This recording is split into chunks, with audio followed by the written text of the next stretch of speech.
7000 महत्वपूर्ण प्रश्नों के बारे में बात कर रहे थे दोस्तों। तो आपका स्वागत है इस सेशन में। और राजस्थान जीके के प्रश्नों की हम एक पूरी की पूरी श्रृंखला लेकर के आए हैं। तो इस श्रृंखला से एक भी प्रश्न आपका कहीं पर भी बाहर नहीं जाने वाला है, क्योंकि यहाँ पर आपको प्रीवियस ईयर एग्ज़ाम के प्रश्न भी देखने को मिलेंगे। यहीं पर आपको जो है वो पहले एग्ज़ाम में आए हुए प्रश्न भी देखने को मिलेंगे। तो इस तरीके के यहाँ पर प्रश्न आपको बहुत सारे देखने को मिलेंगे। मतलब कुल मिलाकर के आपका जीके से संबंधित एक भी प्रश्न यहाँ से बाहर नहीं जाने वाला है। ठीक है, चलिए सेशन को शुरू करते हैं। और 840 प्रश्न जो है उसके बारे में बात कर चुके थे। यहाँ से हम आगे बात करेंगे। और पीडीएफ डाउनलोड करना चाहते हैं, ई बुक है, हमने 360 पेज की बनाई है, तो लिंक आपको डिस्क्रिप्शन में दिया गया है, जल्दी से जाइए इसको डाउनलोड कीजिए। चलिए प्रश्नों की ओर बढ़ते हैं और जानने का प्रयास करते हैं किस तरीके के प्रश्न आपके एग्जाम में आते हैं दोस्तों। प्रश्न कह रहा है 840 नंबर का कि अमरगढ़ की छतरी जो है दोस्तों वो कहाँ स्थित है। तो भीलवाड़ा में स्थित है अमरगढ़ की छतरियाँ, जो काफ़ी इंपॉर्टेंट भी है एग्जाम के हिसाब से।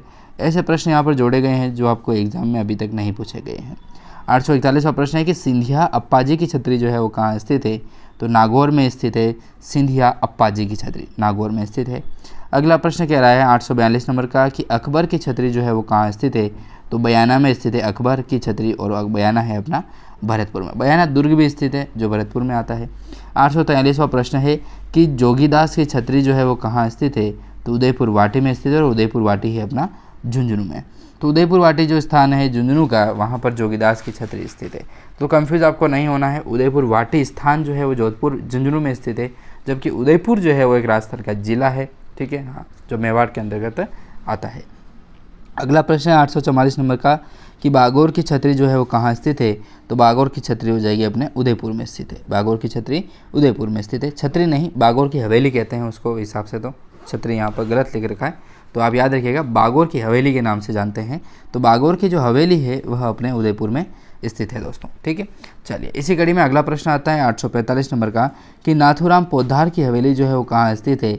तो बिसाऊ झुंझुनू आपको याद रखना है। बिसाऊ करके एक स्थान है, वहीं पर झुंझुनू का एक बिसाऊ करके स्थान है, तो वहाँ पर जो है वह एक हवेली बनी हुई है, नाथूराम पोद्दार की हवेली। ठीक है, उन्हीं के द्वारा जो बनाई गई थी, तो इसलिए उन्हीं के नाम पर जो है वो रखा गया था इसका नाम। ठीक है, चलिए अगला प्रश्न कह रहा है अपना, अगला प्रश्न है कि राखी हवेली के बारे में प्रश्न बनता है कि 846वां प्रश्न कह रहा है राखी हवेली जो है वो कहाँ स्थित है। तो याद रखिएगा जोधपुर में स्थित है। तो देखिए राखी हवेली का प्रश्न आपने अभी तक कहीं पर नहीं देखा होगा, तो यहाँ पर आपको जो प्रश्न है वो संभावित प्रश्न देखने को मिलेंगे जो आपके एग्जाम में छपने लायक प्रश्न है कुल मिलाकर के। ठीक है ना, तो इन प्रश्नों को जो है वो आपको हल्के में नहीं लेना है और इन प्रश्नों को अच्छे तरीके से पढ़ने का प्रयास करना है। तो राखी हवेली जो है वो जोधपुर में स्थित है। अगला प्रश्न है 847 नंबर का कि भक्तों की हवेली जो है वो कहाँ स्थित है। तो भक्तों की हवेली है नवलगढ़ में, और नवलगढ़ है अपना झुंझुनू में एक स्थान पड़ता है नवलगढ़। तो नवलगढ़ के अंदर ही जो है वह भक्तों की हवेली करके एक स्थान है जो स्थित है, भक्तों की हवेली। अगला प्रश्न 848 नंबर का आता है सर्वतोभद्र या जन सरबता महल। सर्वतोभद्र या जन सरबता महल जो है वह जयपुर में स्थित है दोस्तों। अगला प्रश्न 849वां कि फूल महल जो है दोस्तों कहाँ स्थित है। तो जोधपुर बांसवाड़ा में स्थित है फूल महल। ठीक है, हाँ, फूल महल जोधपुर बांसवाड़ा, जोधपुर और बांसवाड़ा में फूल महल स्थित है।